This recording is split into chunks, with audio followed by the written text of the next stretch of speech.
नमस्कार, स्वागत है आपका न्यू एमपी न्यूज 24x7 में। मैं हूं आपके साथ खुशी। चलिए बढ़ते हैं कुछ खास खबरों की ओर।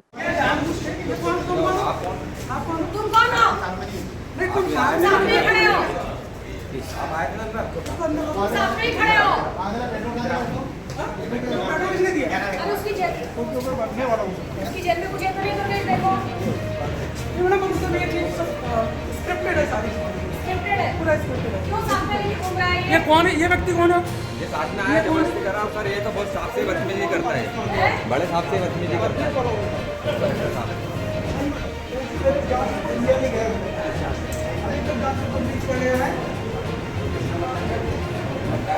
बुरहानपुर में सामाजिक न्याय विभाग में नियुक्तियों में भ्रष्टाचार की शिकायत लगातार कर रहा है नेत्रहीन कर्मचारी। न्याय नहीं मिलने पर खौफनाक कदम उठाया।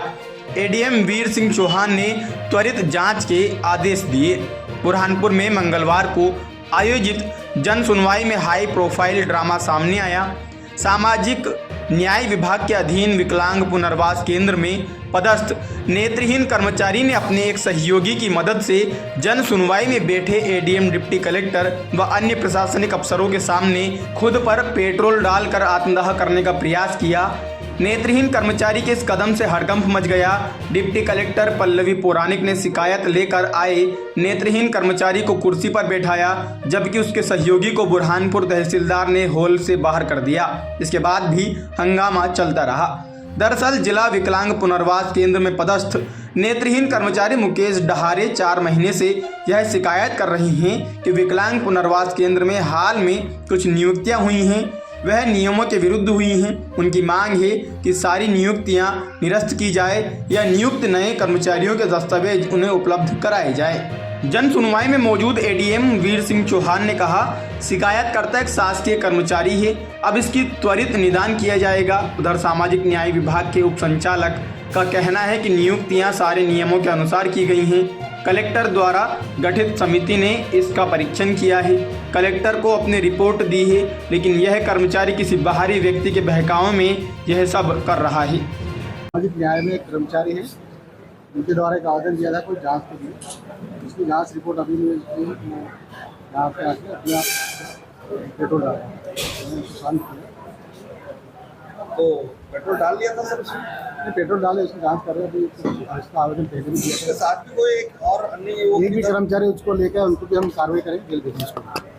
तो काफी दिनों से जनसुनवाई में, तो कब तक फास्ट ट्रैक पे इसकी समस्या का समाधान होगा? नहीं, समस्या का समाधान हो जाएगा। उसका कोई शिकायत है, उसकी जांच नहीं होगी। बाकी ये भी कर्मचारी है, शासकीय कर्मचारी, उसको कोई दिक्कत नहीं है, लेकिन हो सकता है किसी और की परेशानी दिख रहा है। सर आखिरकार इतना पीड़ित कैसे हो गया कि उसको आत्महत्या का कदम उठाना पड़ा? नहीं, पीड़ित खुद कर्मचारी है, लेकिन हो सकता है कुछ ऐसे मानसिकता का काम कर रहा होगा। पहले भी ऐसा कर चुका लगता है। क्या मामले को लेकर के आपको जो है आत्महत्या जैसा कदम उठाना पड़ा?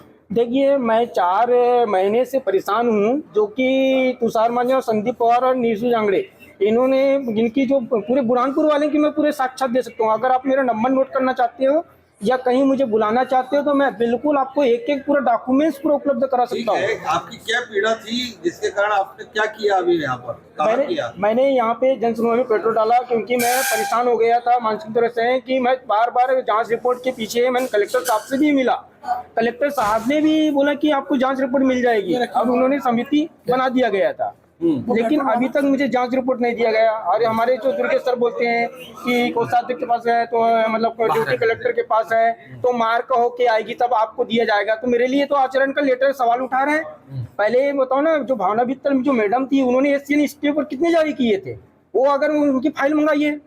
लास्ट वार्निंग दिया गया था, नहीं तो ये बुरहानपुर में न जाते ही नहीं। क्या नाम है आपका? मेरा नाम मुकेश कुमार डहारे है। ठीक। ये जिला दिव्यांग पुनर्वास केंद्र में रिक्रूटमेंट होती है, नए जो इतने स्पेशलिस्ट होते हैं उन लोगों की भर्ती की जाती है। उसके लिए एक मार्गदर्शिका जारी होती है जिला दिव्यांग पुनर्वास के लिए सेंट्रल गवर्नमेंट दिल्ली से। उस दिल्ली की गाइडलाइन में स्पष्ट निर्देश होता है कि अगर आपके पास संबंधित योग्यता का व्यक्ति नहीं मिलता है, उस कंडीशन में अगर उससे कम वाली योग्यता वाला व्यक्ति उपलब्ध होता है और डीएमटी में जो कि 6 सदस्यों की टीम होती है उसके द्वारा निर्धारण किया जाता है अगर किसी व्यक्ति की योग्यता निर्धारित योग्यता के समतुल्य है, उसके पास वर्क एक्सपीरियंस है, तो कमेटी का जो अध्यक्ष होता है कलेक्टर, उसके माध्यम से उस चीज़ को लिमिटेड पीरियड के लिए स्टार्ट की जा सकती है।